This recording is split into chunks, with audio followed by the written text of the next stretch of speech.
All right, so everybody, welcome back. This is TJ Sweet bringing you another episode of Living the Sweet Life. I have the opportunity to talk to Sara Ross today, and we are going to talk about COVID, energy, work-life balance, leadership, and some of the great work that Sara does kind of really around the world. And so I'm super excited to talk about that. But first off, I get to know Sara, but you all don't yet. Some of you may not. So I'm going to read an introduction, Sara, if you'd give me just a second so I can kind of give the audience something to think about as we listen here. So again, our speaker today is Sara Ross. Sara is the founder and chief vitality officer at Brain Amped. It's a research and coaching firm aimed at redefining how people succeed and thrive in work and life, which I think we all need. Yeah. So Sara's company helps organizations and their people address challenges of leadership, increase their work vitality quotient, which we'll hear more about, and then with some science-based strategies focused on energy management, emotional intelligence, and resilience. And with her approach, earning her reputation as a fresh, thought-provoking voice on the future of work, some of Sara's clients include Microsoft, Wells Fargo, PepsiCo, Sprint, as well as the U.S. Navy SEALs, and the leadership team for the NBA's Orlando Magic, which is really cool. So again, everybody, please join me in welcoming Sara as she kind of decodes the science of leadership to help us be our best, even in the most stress-filled moments, or 2020. Yeah. So how about we just say in all moments? Right. In life, right. So, yeah. But yeah, Sara, so I'm super excited that we're getting to do this. You know, I got to learn a lot from you. And one of the keystone things that I learned from you that I've told to many people all over the place is your story in relation to intentions and impact. So hopefully we'll touch on that a little bit later, but I just wanted to give you that recognition because that's changed my life and it's changed personal life and career as well. So this is going to be worth listening to because people are going to take something from this. So I appreciate that. But so I got to read a little bit about some of the industries you work with, you know, and the listeners of this are kind of all across different industries. So can you kind of talk a little bit about some of the things maybe you've gotten calls about or something you've been asked to kind of help teams with during COVID? Yeah, well, this one should not be surprising at all, but really stress.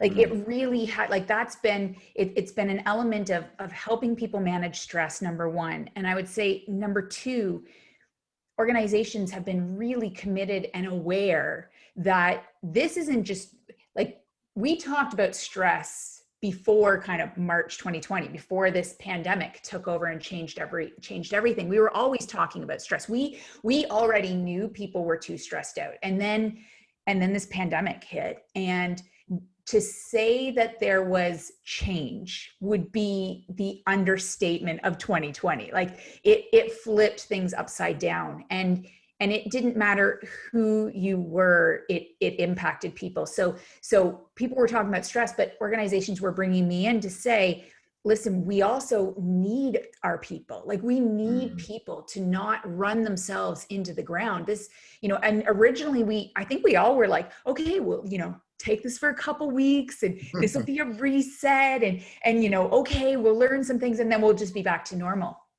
We're not, right? Like, and so I think that was a huge piece that people focused on. Number one. Number two, I said, and then the third one would be kind of recognizing that, yes, these technical skills matter, but how we are now learning to work together and manage emotions and manage the stories that we make up in our head when we can't see people.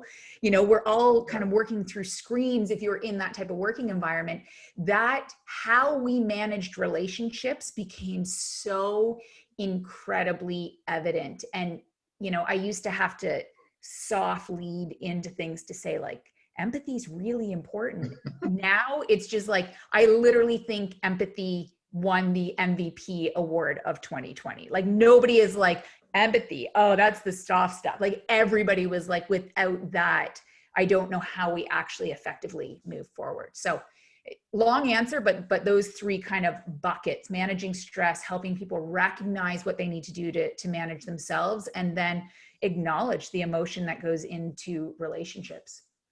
Yeah, well, you bring up a great point about the relationships, and I also get to lead people, and one thing that I kind of talk a little bit about with our groups and just in general, and it's kind of resonated with me, is the idea of relationships, instead of them being inevitable because we're just always around and we're always available and whatever it is, to relationships had to become intentional.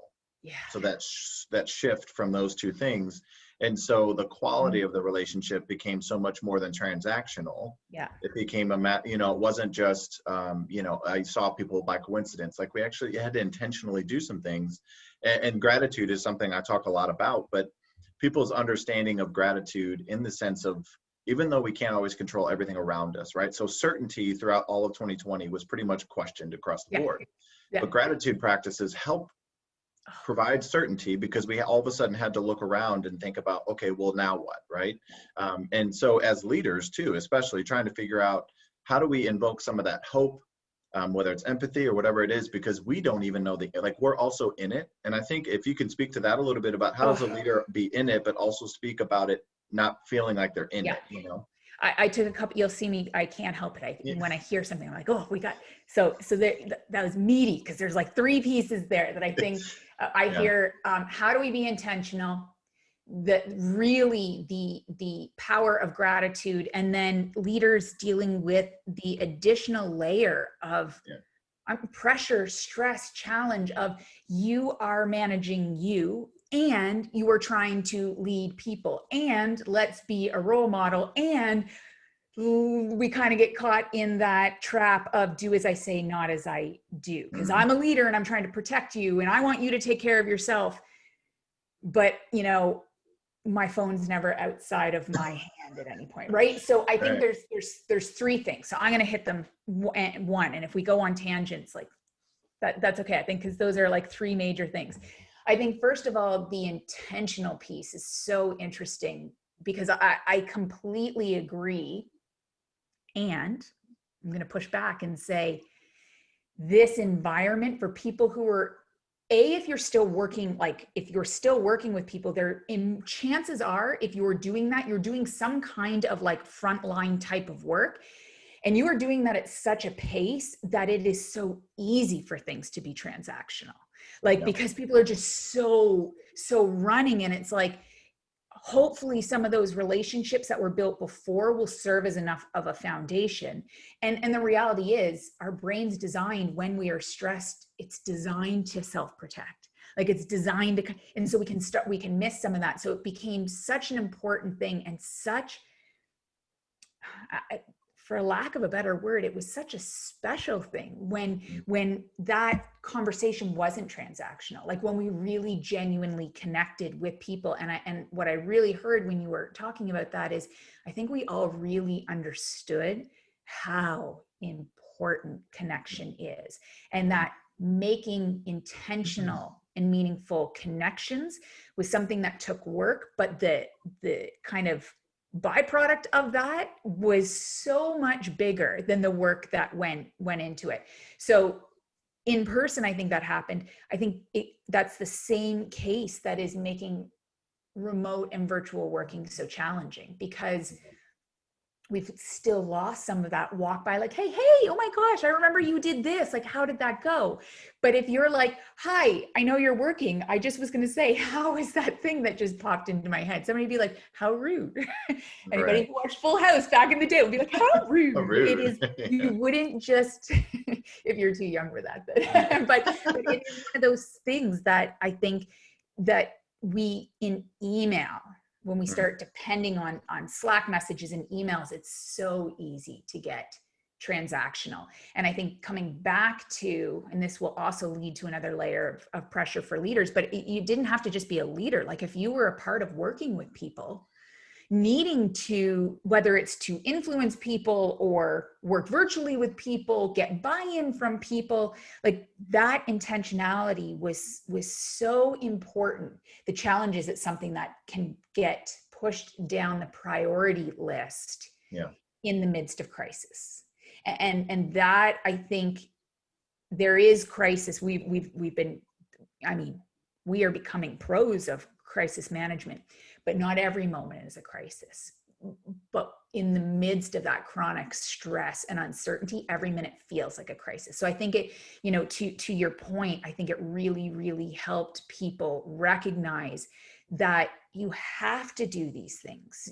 They're the oil, the grease that makes those relationships really work, but you had to actually be intentional in doing it. I don't know if that's along the lines of what you were saying, but I think that became very, very, very clear how quickly we could isolate ourselves unintentionally by just working away at things. But the kind of, I'm missing the word, but like what you would get back out of intentionally connecting with people was just absolutely incredible. Like, I don't think we'll ever downplay. I'm a hugger. Like, I hug people. If I met you once, I hug you, which has left some really awkward situations. I can tell you, people are like, we're hugging, I guess. But like, to see, like, I miss just being with people and having that opportunity. So I'm so with you. I think actually putting that as a priority is huge. And then you mentioned gratitude.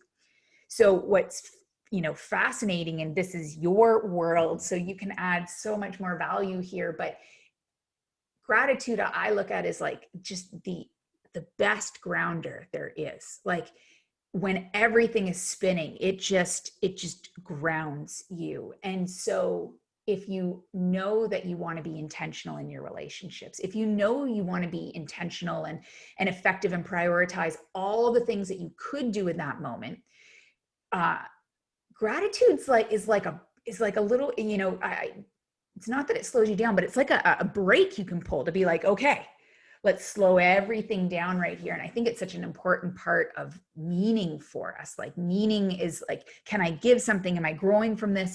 Or how can I ground myself in the gratitude of this moment? So, I mean, it also gave us the opportunity to be grateful for the things that we do have. And I think there was a lot of messaging in positive ways to say, like, this isn't the time to focus on everything that you don't have. This is the time to focus on what you do. And I mean, doing this work, and I know you've experienced the same thing,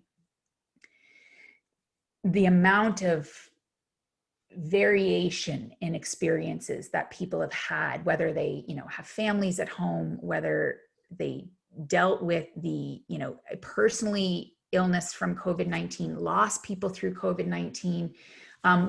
Somebody who I consider an absolute friend of mine had it could be a whole other question, but she really helped me prioritize health in my life, and she began this beautiful gym, she was more than somebody who just trained people. Like, she changed lives, and I mean that.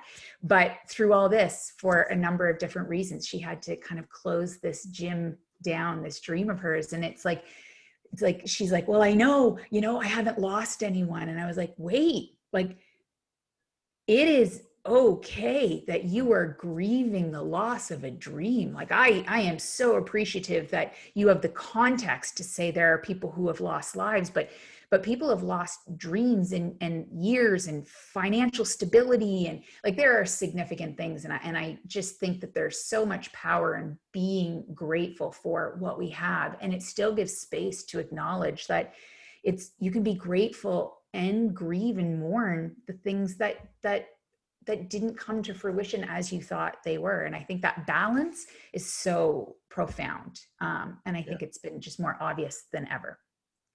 Yeah, you know, I definitely appreciate the depth of that answer, just to be totally transparent, because the thing about COVID that I appreciated the most is we all went through it together. Yeah. Right? There wasn't just in Missouri or just in the United States, right? So like, that sense of going through something tragic alone is very different than going through it together. And I think that's some of the intentionality behind the relationships, because like the idea of quarantine's always been a word, right? It's never really been a word for all of us, right? And so like, right? And so it's like, it's always been there, but we've never had to really understand that. But we weren't just sitting at home. Like, I saw videos of people in New York apartments sending drones down to the next Yeah. person to like say hi to them. And like we were finding a way, right? And that's what I mean by some of that intentionality is Totally. instead of just saying like, well, when this all passes over, I'll call my family, I'll FaceTime, I'll get a Zoom account, I'll whatever, right? Yes. And that's the cool thing is but what I appreciate the most about COVID is the transformation that happened Yeah. in all of us that some of us may not know yet. But I think the idea of change versus transformation, I talk a lot about that. So like butterfly to caterpillar to butterfly. Yeah. Like, I don't know how we're going to go back to whatever. People kept talking about new normal until like midsummer, and then they stopped talking about new normal, right? But it's I a got matter a of like, tip when I'd hear it. I'd be like, okay, stop. That's it. That's not a thing anymore. right, yeah, exactly. Yeah, yeah. But it's understanding too. My hope is that the echo that I hope to give is giving people the moment to pause to understand we just went through something, currently still going through something. Yeah. But look at your ability to endure. Yeah. So like gaining that confidence. I am so with you. And I look at what I think we've all learned, endure. And also we are incredibly adaptable. Yeah. Now, we've always been that way. This was one of those you had no choice. But I think if you can pull from that, like when people have big dreams, are worried about taking different risks, there is something to one of my mentors, and I will not do it justice. So sometimes I get these beautiful quotes or insights, and then I paraphrase them, which loses some of the power. But when I was really thinking about like, this is the work I want to do all the time. But it's nerve wracking to go, from something that's really safe. I was an executive in a kind of global leadership training company. So that was really safe, and I could do things without having to worry about it. And she said to me, she's like, there's no way to get to second base with your foot on first. And I know that's not like eloquent, but there is something about, which means you never get a home run. Like you can't do any of those things with your foot still on first. At some point, you've got to be willing to take it off.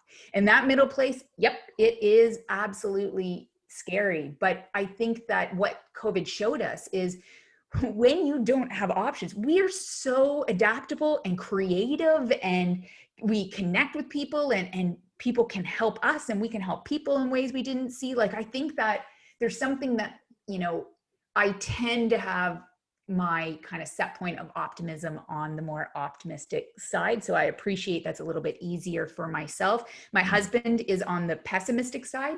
So it really actually keeps this beautiful grounded, like in the middle part. But it really is fascinating. And he is somebody who does not love change. I'm like, let's change everything all the time. But I like my home base to always be stable. And all of a sudden he was working from home, and I was trying to, speak at conferences virtually and learning editing software and having mini meltdowns when it wasn't working. And we just, you're right. I think we all learned to see that we're darn capable. You might have to, take all other options off the table. But even in those, in the business I'm in, I do this. I research leadership and people and work. Like, that's what I do. I speak on it. Live events. I don't even need to say live anymore.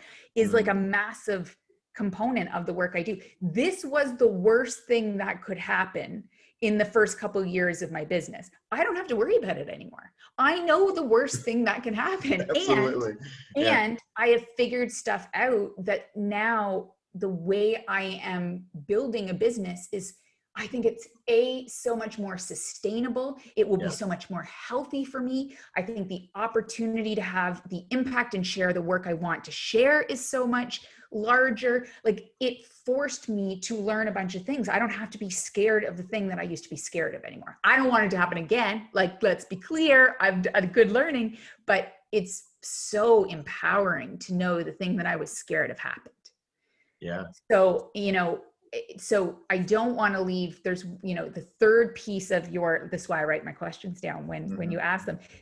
We talked about intentionality of relationships. We talked about the power of gratitude. And I think both of those are going to come back as themes in each of the kind of conversations we have.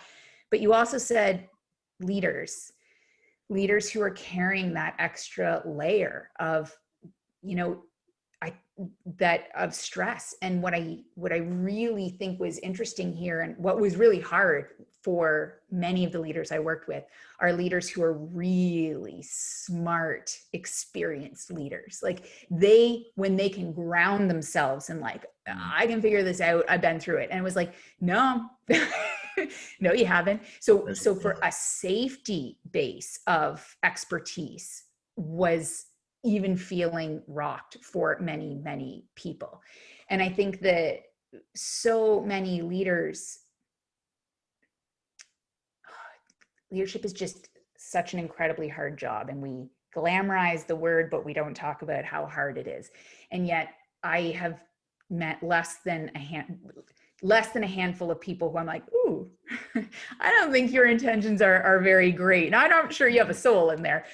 But I always say that my job used to be a monster hunter, because I do a lot of coaching, and people would be like, you have to come in and work with these people are monsters. Like, they're terrible. And if they were just good at this stuff, everybody would do better. And I remember I'd always be so like sweaty, stressed out, like not even being graceful about this. Like, okay, I'm monster hunting now. And then I would find every single time well-intentioned people working really hard, not always totally aware of how they're coming across, who are often also feeling really tired. And I think that became even more clear through COVID, that a lot of leaders, it's really hard to balance how much vulnerability to share and feel authentic, while also, like you said, instilling that level of positivity and hopefulness and focus. I don't think there is a perfect amount. And this is where intentionality in relationships comes into play, because it's recognizing what different people need. But I would say, like, a lot of work that I did kind of focused on those two pieces, because it was such a huge need for leaders. And it was that piece of, be honest in who you are. Like, people need to know that they aren't alone, to your point. Like, if they're scared and they don't know what the answer is, it's okay to say, we don't know what the answer is. But I think there's also a way to not, for leaders to recognize that connection doesn't have to just come from commiserating. Like, it's one thing to be like, yes, this is crazy. Like, and I'm not one of these people, this is where I feel grateful, because it's, my husband and I had planned to have kids, and we don't have kids. But I'll tell you, through this with my clients, I'm like, whoa, your life is crazy. Like, kids climbing over their heads. I had one client who was like a lawyer and so professional. And I ended up having a call with him, and he's like, I'm in the closet. I'm literally sitting in the closet, because it's the only place that's quiet right now. And it was just, here's this whole other side of him.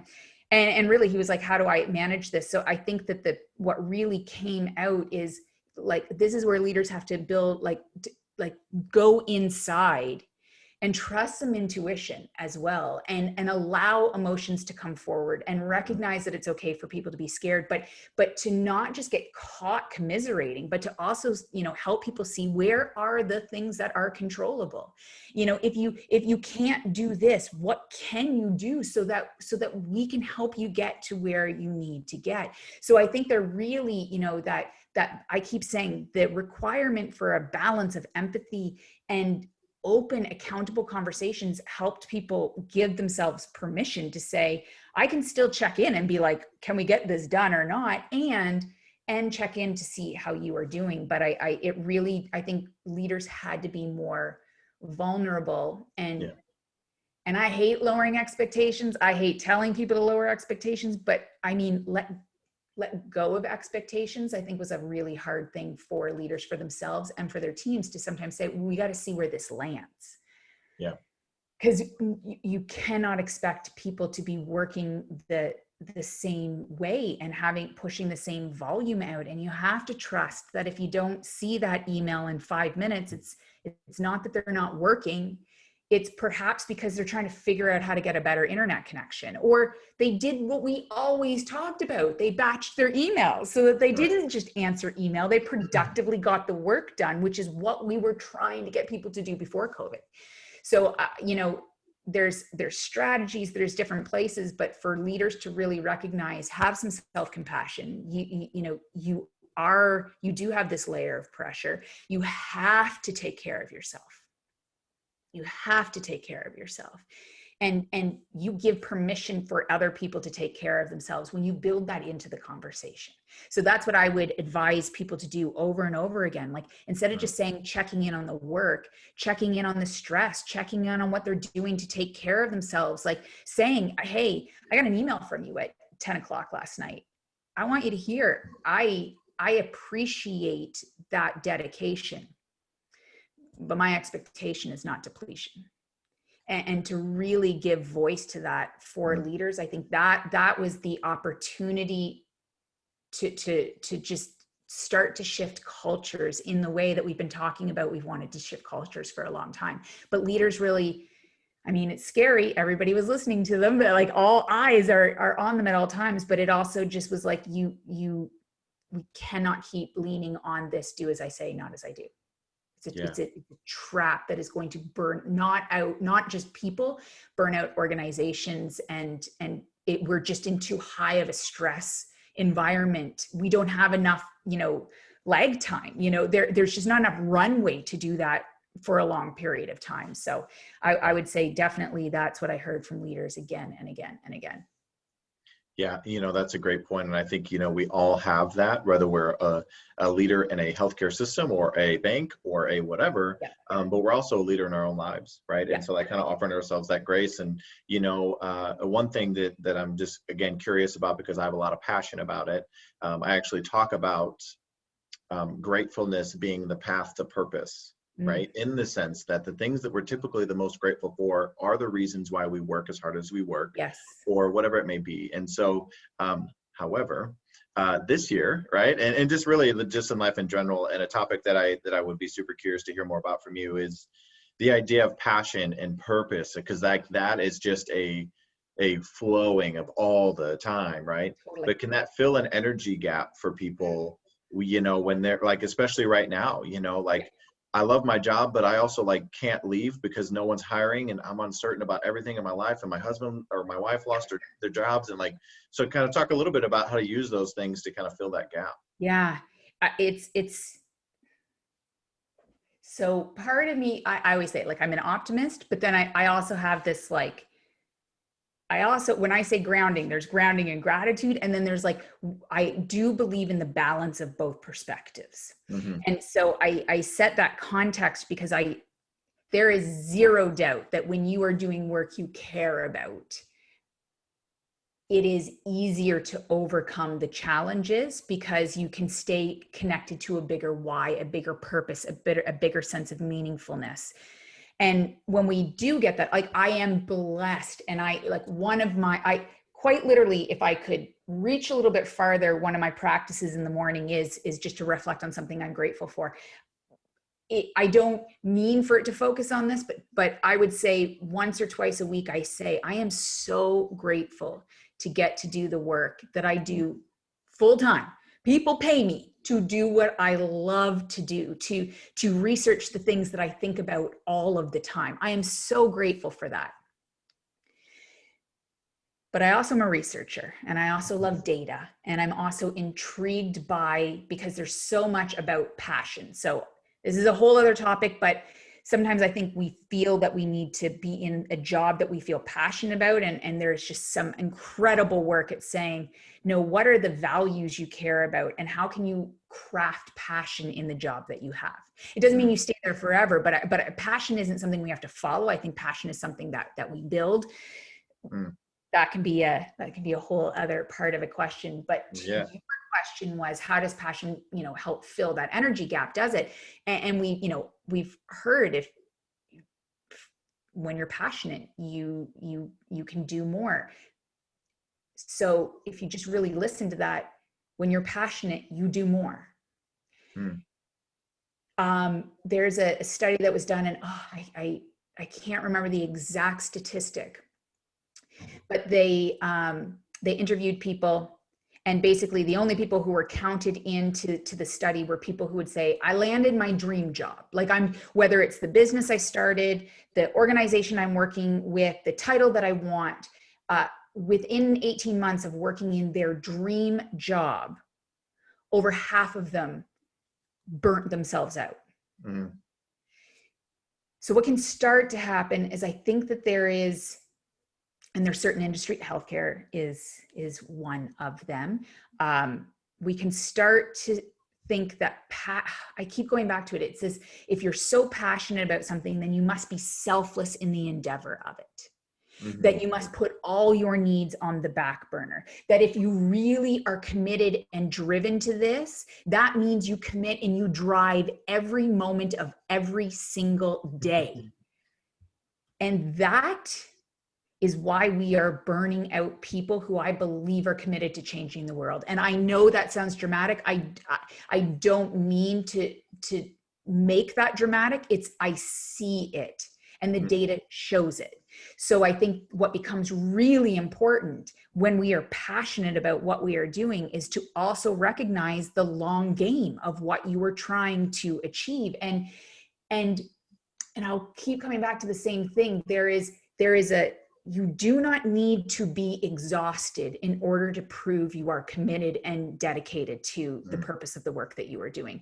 But we have created this unwritten rule, this success identity that if you're not exhausted, then you're not working hard enough, that your why is not big enough. And, healthcare is one. I mean, the nonprofit sector is a huge one. And if you think about it, what do we celebrate? We celebrate. Think about how often we are going to celebrate the tireless workers who put themselves last in line. And don't get me wrong, there are people who healthcare, I work a lot. There are healthcare workers where I'm like, thank you. With that being said, we have to be careful. We don't have parties for people who held their boundaries. We're not like, I would like to recognize this person for holding their boundaries and making sure they exercise 5 days a week. We don't have parties and give awards for that. But we should. Because there is a fundamental difference between being committed to the work that you do, where you can do the best work, where your brain is in the place where you think most effectively, you are most empathetic, you are most strategic, and being consumed by that work. Because when you're consumed by that work, we actually end up in tunnel vision. We make decisions that are short-sighted versus long-sighted. We get caught in this all or nothing thinking, right or wrong thinking. And the thing that we are so passionate about, we end up doing a disservice to the thing that we are driving forward for. And so I do think when, you read in my bio, everything that you read out is what I fundamentally believe. I fundamentally believe we spend so much time talking about strategies. We do not take enough time to talk about identities. And so that piece of, if my identity is, I have to be in hustle mode, and oh my gosh, I'm so busy, and I'm just absolutely exhausted and depleted in order to show you that I care about what I'm doing, then something is wrong. Because that's just not where excellence comes from. Maybe short term, but I don't know anybody who's in something that they care about from a passionate perspective for the short game. Nobody. Maybe they want to build a business and sell it and be able to do, but it's always in service to do something else. And, I think that is another place where COVID has taught us. We've all known it forever, but when you do not have your health, when we are fearful of that, when it's a real thing, like everything else changes. And we have been, I think, working in a way where that's been on the back burner for so long that it's like, I keep saying, as vaccinations come out and I start doing the work that I do, my job is, like, a component of my job is to be healthy in the work that I do.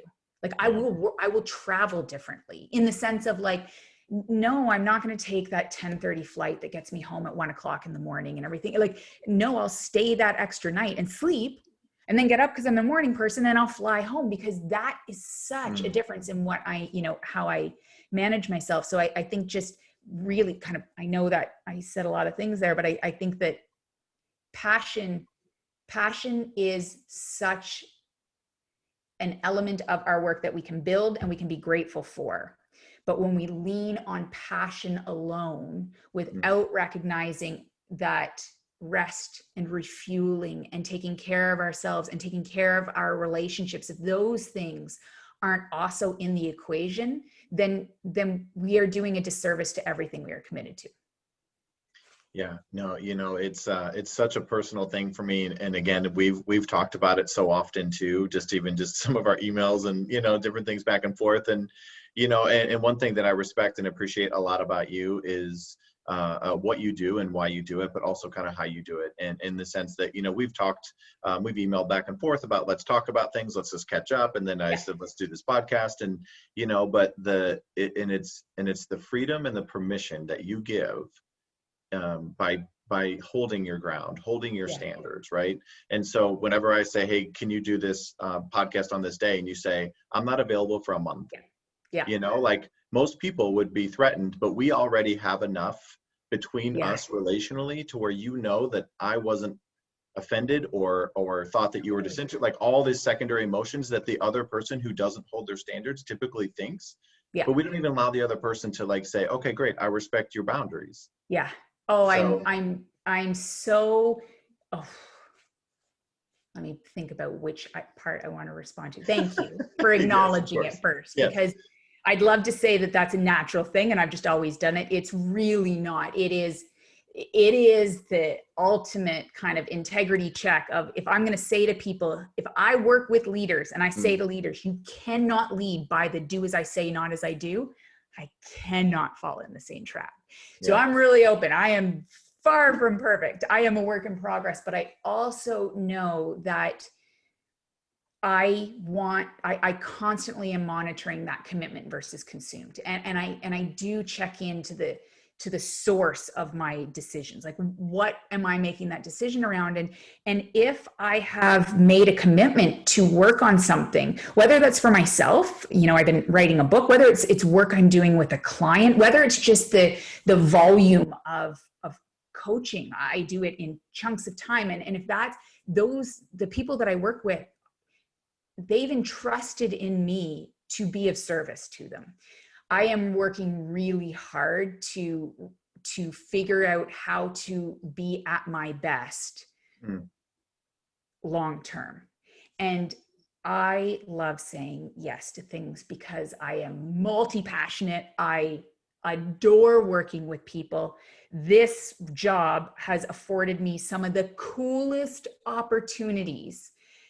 And I just want to do them all. I want to do them all. But I also know that if I'm committed to the vision that I have, if there's certain messages I want to get out in the world, it requires saying no sometimes. And I've had people be like, not be as gracious about it. There's a part of me, I don't know if it's just like a grown up part, but it's that like, then you're not one of my people. Like, you're bringing me in to talk about something, but you don't actually, it's because you think it's what other people want or whatever it may be. But if I can't say no to you, if we can't negotiate a time that works for both of us to have that conversation, then I'm probably not the person you want to be talking to anyway.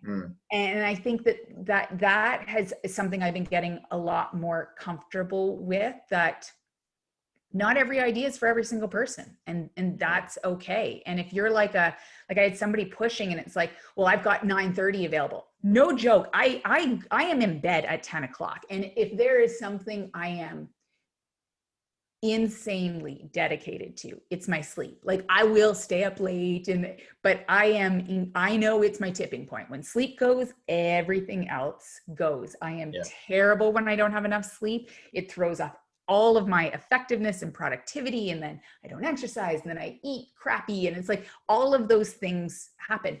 And it was like, hey, well, I thought you cared about getting this message out. And I was like, oh, yes, because it's like, you guilted me.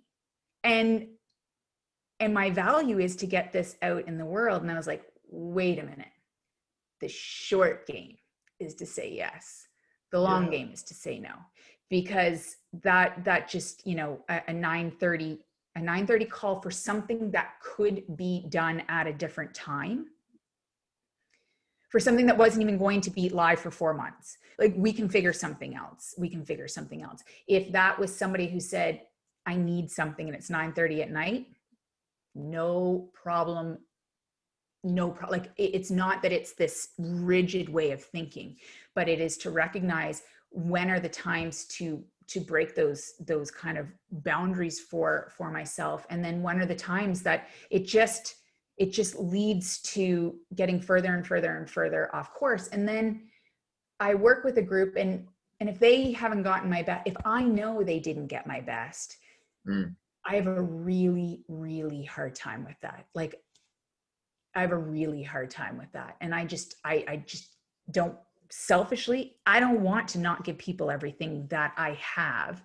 And I don't want to work in a way that I give it all away so much that the people who deserve the best of me get left over me. And I've made that commitment to myself. So if it's going to take from the people who love and support me to make somebody happy that I don't know and won't be thinking about me 2 seconds later, that's me. Like, that's on me. That's me getting my values and my priorities straight. And then I just have to deal with the repercussion of saying no, because then you do miss things. And I, you know, I said this to you. It's not like I'm like, I write it and then I sit there and I hum and haw and I'm like, can I do it?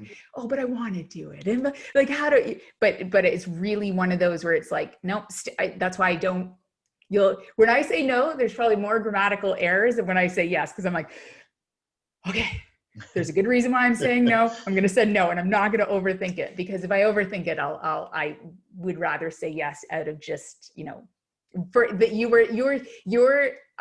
that example is probably the most perfect one, because it's not just, do I think this will be a great conversation? It's like, I want to talk to you. Like, I think we have a great conversation. So I appreciate the graciousness in that. And I just also think there is the difference for me of commitment and consumed. Yeah.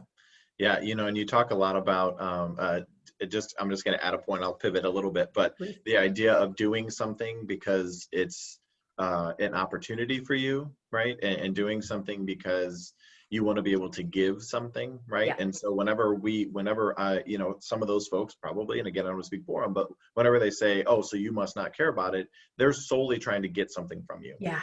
And to where, like, that's not my plan here at all, to get anything from you. It's just a matter of, like, this is life breathing. This is real authenticity. But it's like, I also want to share you and this message in our conversation with the world. Right? Like, I want to give more through us to everybody. And that's why it's like, whenever, right? Like, let's make this work for both of us. But like, let's pivot, let's reschedule, let's pivot, let's reschedule. Doesn't matter, right? So I think there's just a lot to be, when other people start to kind of devalue the time of others, is it a moment of getting or giving? And just self-reflection, right? Not that it's always standard, but. I'm so with you. And yet those are the same people who will probably end up saying yes to things and then feeling totally resentful of them. Right? Like, so it goes to wait. That was the other thing. I was like, I am tired of feeling mad at people for things that I said yes to. Like, that is the most unfair thing ever. Talk about not being intentional in relationships. Like, it's my call. And so if I have overcommitted and feel resentful that somebody's like, hey, you committed to me, and I'm like, how dare you expect me to follow up? Like, that's just not, you know, that there's an ethics there that goes against. And it's, I mean, part of that is also being called out on that. Like, my husband is, I adore him. He has a way of being able to say something to me without judgment, but with such clarity that it cannot be confused. And that is I am so grateful to have him in my life for that, because I am incredibly creative in my rationalizations. Like I can make up a story of why I should do something like nobody else. And I have planned it for 10 years of why this is a good idea.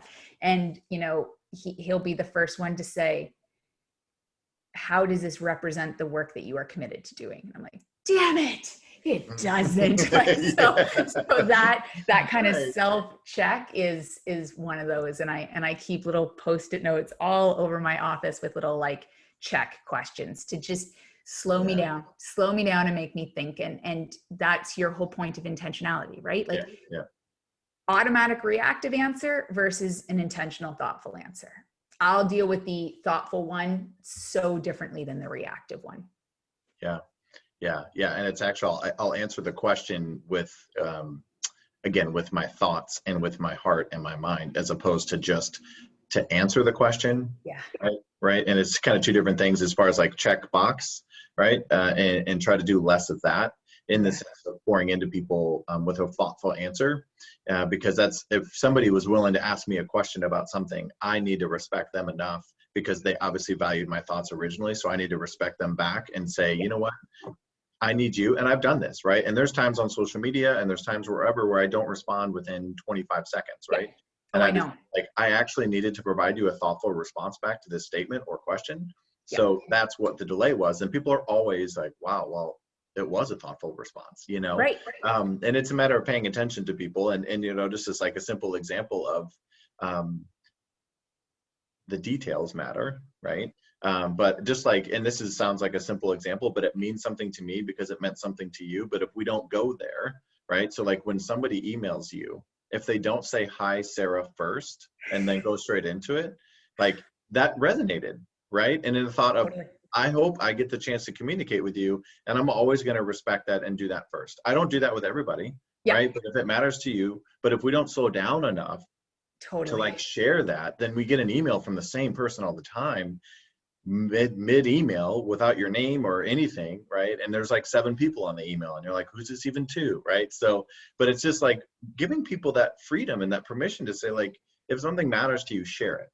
Right? The right people will pay attention to it. Oh, I so think, and you know, I knew that the theme of intentionality and gratitude would be so important. Again, it comes back to slowing down sometimes. Like sometimes it's and when we're comfortable, sometimes the people we are most comfortable with, colleagues and family and friends, are the people that we stop trying as much with, and we forget those things that really matter to somebody. And I think, you know, that is another thing I learned from COVID, just that how much more intentional so many of those reach outs were. Because like for my, you know, like I said, I think of my dear friends who were just phenomenal at the work that they do, but they are in a household where both of the parents are working and kids at home, and they're dedicated to their kids having this wonderful, you know, making sure that they don't lose too much ground. And they also want to be this, you know, wonderful person. And it was just one of those like, we can't talk all the time. So when we do, I want you to know that here's how I'm thinking of you. And I want you to know that I can't do a lot of things that would make your life easier, but here's one thing that I can. And you have full permission to utilize that and tap into that at any single point. And we are like with a kind of a group of my friends, some are kind of work related and some personal. We kind of built this little like, and it came from an article I read, and I wish I could go back and find the article because it's such a little thing, but it was such a good idea. I think it was a consolidated piece on Thrive Global, but we all talked about having this one emoji that you don't have to say anything, you don't have to do anything, but if you send this emoji out to somebody, it's like, I need somebody to do a reach out right now. Like I need something from someone. And that was so powerful because I have learned that I love helping. I'm a helper. This is the other bad thing about writing a book. It forces you to go into things that you're like, oh no, I'm a helper. Right. No problem with helping. I love doing that. But I was really bad at receiving help. And it'll actually make me feel, it'll make me cry. I got a note from somebody who I care for greatly. And she said, you always help me, but I've never had the opportunity to feel what it feels like to help somebody that I love so much. And it was one of those that I'd never thought of that frame. I didn't want to be a burden. Because I didn't have kids, I could, do all these other things. And because of the work and the research I do, I can sometimes provide ideas or perspectives that are different. And I enjoy having conversations where we can, talk about a number of different things. But what I didn't realize is my lack of allowing people to help me meant that I was actually keeping them from experiencing this beautiful experience I got to have every time I helped. And I'd never thought of it that way. And I'm not sure I would have had that same insight had COVID not occurred. Because I don't know. I don't know anybody who needed nothing through this. Like there was times where it was like, it's not a joke. I need something from, like, I just need to be weepy and cry. The start of this, trying to learn editing software and like all of a sudden be my own AV team. I cannot tell you the crybaby tears. It was like, I can't do this. Right. I hate editing software. It seems so little, but it was like, and I called on somebody who had this experience and it's like, that's what I do. And I'm like, how have I never tapped into that? And it was just like, now I just think that, we all, it's the most universal thing. Everybody in an interview, tell me something about yourself. I like helping people. We all like helping people. So being able to offer help, but being able to give that same experience by receiving help was not only good and needed for me, but it gave something to somebody I love that I hadn't realized I was withholding from them. Yeah. It's a way of showing that but again, it has to be that honesty and transparency, right? There has to be that reach out, right? Because there's not typically going to be that epiphany, right? And so it's a sense of, but when it sounds like that, it kind of feels like, well, I want to show this person's important to me. Yeah. So I need to, do that. And so like, if you never feel like anyone can ever help you, then the people around you feel like that they're no help to you, which is never the intention, right? It's just a matter of like, I'll just do it, right? So it's a cool self-reflection moment for sure. Well, and I'll just add one more piece. It actually, I'm adding complexity to something, but in a way it makes people feel judged. Like, it's like, sure, I need help, so maybe there's something wrong with me. And I started this by saying, my commitment is to help people recognize you don't have to be exhausted in order to be passionate about what you do and successful in what you do. And you can love your work and live a full and meaningful life as well. We should, that's what we want to be able to do. And so then that other part of that is, and I said, leaders need to recognize, don't do, live by the philosophy of do as I say, not as I do, and be vulnerable. Well, when you seem like you're the person who always has everything figured out, it makes people feel weak, that they're struggling. And again, there is an element in vulnerability that gives people permission to be human.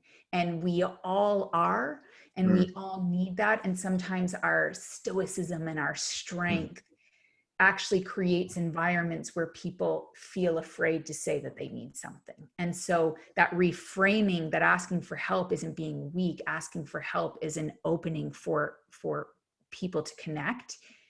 That's a totally different dynamic. Yeah. I love that. So thank you for sharing your thoughts on that. So I'm going to pivot just for a second, if I can, because I'm super, super interested in this topic. Again, we kind of talked a little bit about it during your bio about the work vitality quotient. Yeah. Right. So now I'm going to kind of dive into a separate part of your brain, but if you can kind of talk a little bit about the obviously, you studied the leadership vitality, but kind of explain that a little bit for everybody, and then kind of what drew you to it originally.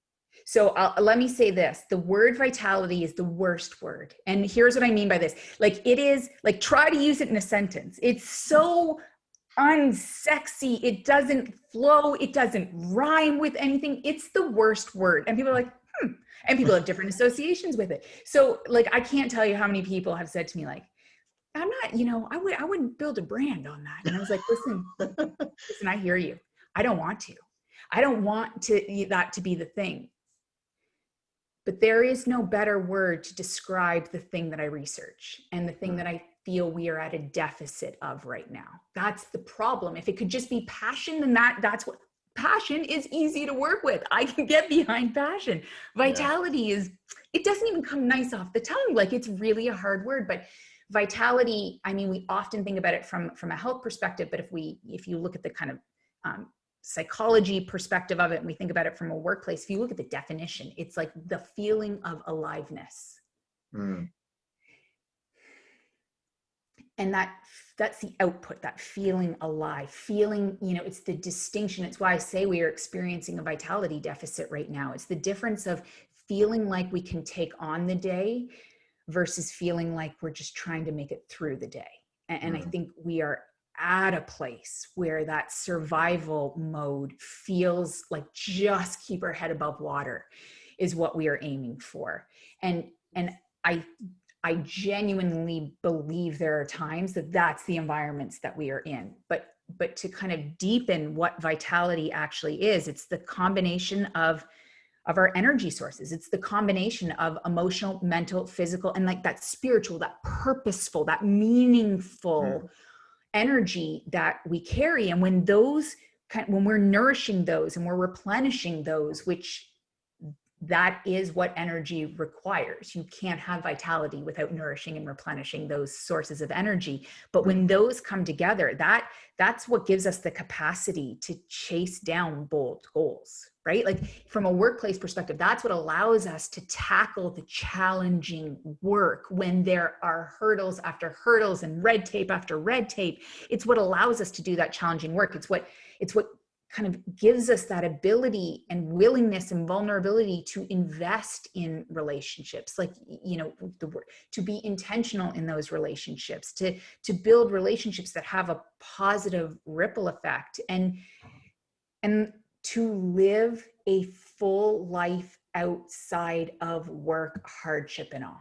Like, that is what our workplace vitality quotient is about. It's how we utilize, how we direct, and how we replenish that energy. And I think it's an important piece because I studied, you asked me why? Well, I've been studying for almost a decade. I immersed myself. I've always cared about people. Like, my poor parents, if the amount of people I would ask random why questions to, like, I must have embarrassed them all the time. Yeah. I have asked questions of people that after keep me up at night. I'm like, why would I ask them that? But I'm very intrigued by people. So to say I did it for 10 years is not doing it justice, but genuinely studying emotional intelligence. And so, looking at that effective, exceptional leadership equation, it's like, well, we know you need skills. Like, let's not not pay attention to that. But we also know that a huge emphasis has been on like how we manage emotions and how we build relationships and how important those are. The challenge was I kept working with people who organizations and on paper would say they were exceptional at what they did. But they're the people who would come up after and say, I know what I'm supposed to be doing. I'm just too tired to do it. And then I started looking at these people we consider to be great leaders, and they were, but not all great leaders were the same from an energy perspective. Like, there were some that were like, and that's where that leadership vitality comes. They breathed the sense of like purpose and possibility into situations. There was an authenticity, but hopefulness in what they did. And then there were others that were driving themselves into the ground. And it was like, you've got exhausted leaders, and I want to get more of those great leaders out of the zone of exhaustion.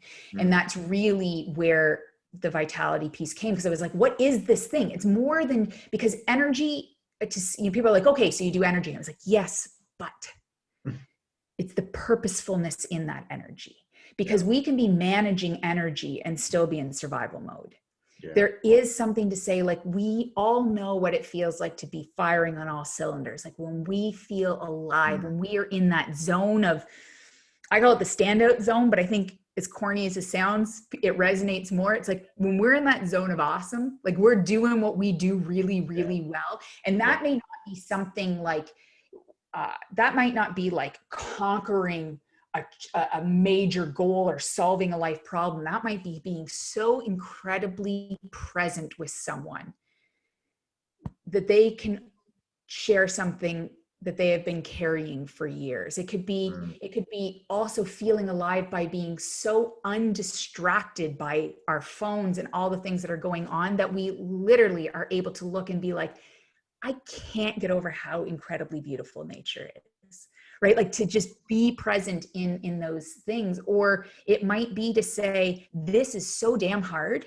This is so damn hard that I want to cry. And I know that what is going to come out of this will be worth it. Like those are the pieces that I believe we all deserve to have in our life.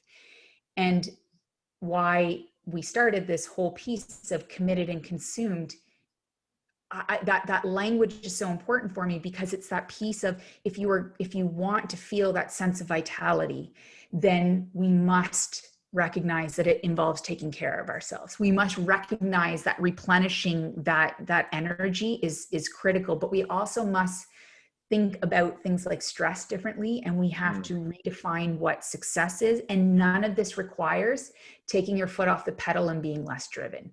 It means learning to manage the roads much more effectively that we are on. And that's what really, I mean, that's what it is. And that's what led me to study it, so that we don't lose people who want to do great things in the world. Like we all know, if you've worked with a great leader, you are lucky.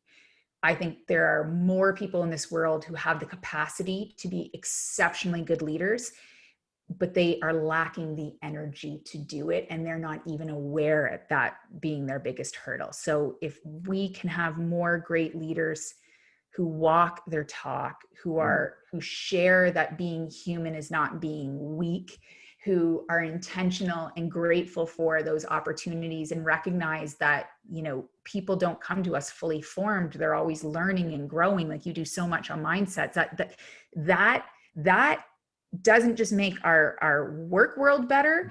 The ripple effect of us going home is so different, of being able to do things that aren't work, that we just love for the sake of doing them, and building memories and experiences, which, if anybody listening to this lost anyone ever in their life, but lost somebody through COVID, I am so sorry that you have experienced that. And I can guarantee what you thought about was your memories with them. We've lost sight of how important that is. And so I would like to bring energy and life and love back into the world of leadership. Well, I can tell you, just even getting to talk to you in any capacity does that for me. You know, and I talk a little bit about, again, kind of rooting this in gratitude just makes me think about vitality and how it kind of plays a role. But you know, I was just talking actually to my sister about this really cool idea of a notebook, right? And so this may be, so like the little the flip notebooks that used to be like the size of a cell phone, right? Yeah. And so what she's going to start doing is actually writing down how she feels and during different moments, because it's small enough, right? And phones are fine if people want to use it, but what I talked to her about, and again, these moments just kind of naturally happen, but I said, what you're going to do in that book is you're going to turn moments into memories. Yeah. Because you're going to capture, our brain cannot have that many tabs open to go back and remember later how you felt in line at Starbucks when somebody let you go first. Like write that down, and like that fills you up, right? And that's like, I'm not alone. There are good people. I am making a difference. Somebody smiled when I held the door. Like all these cool things that we just thrive through the day, you know. And I talk about survival versus thrival, right? I'm making up words at this point, right? No, so I like it. But I made up one called Thriven, which was thriving and driving, that they could go together. So there you go. I think it's cool to make up words. Right.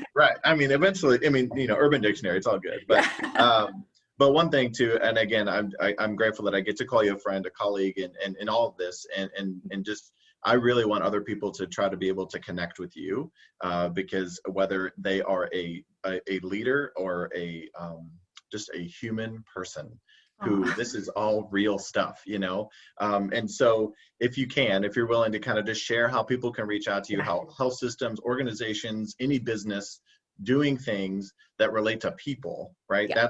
That's kind of the umbrella is that people, right? that is really, so it's people. And I always say, I am all about the personal work of work, right? Like, so being a better, but like really it's that, don't call me if you want to figure out a new strategy. Call me when you can't agree on the strategy. That's where you need me. But yes, you can, my website is Sara J, SARAJ, ross.com. That is an easy place to catch me. Instagram is something that I'm making myself get on, and that's at Sara_J_Ross. And then I'm always on LinkedIn, because I know so many people work through that. So you can find me at Sara J. Ross on LinkedIn as well. Okay, perfect. And so you kind of just work, obviously you talked about some coaching, but obviously, you know, I got the opportunity to meet you when you did a keynote for us, which is, again, changes my life. So, and are there any other ways that maybe, you know, a company could kind of go, oh yeah, we need her or her team, based on the research and based on what you have? So we're really focused on sharing this from a speaking perspective, simply because sometimes just planting seeds allows all the exceptional people in an organization to then grow it. So I always say, sometimes I'm in to plant a seed and then support the people who are growing it. So speaking, training is a big thing, to do deeper dives. I mean, I never intended to be so well versed on so many platforms for learning and in a virtual world. I'll tell you, there's elements of virtual that I will genuinely miss when we go live, that I'm constantly trying to figure out how to keep emulating and keeping in pace. So from that perspective, and then myself, but I have a team of people, because I from a coaching perspective, from time, there is not as much of it as I wish there was, but I have a phenomenal team of coaches who help coach on the work that I do. So if you are looking to help your people manage the stress, manage their energy, and manage their relationships more effectively, that if I'm not, and my team's not the people to help you, I'm very lucky to have connections to incredible people, and I can guarantee we'll help you get in touch with the right people. Perfect.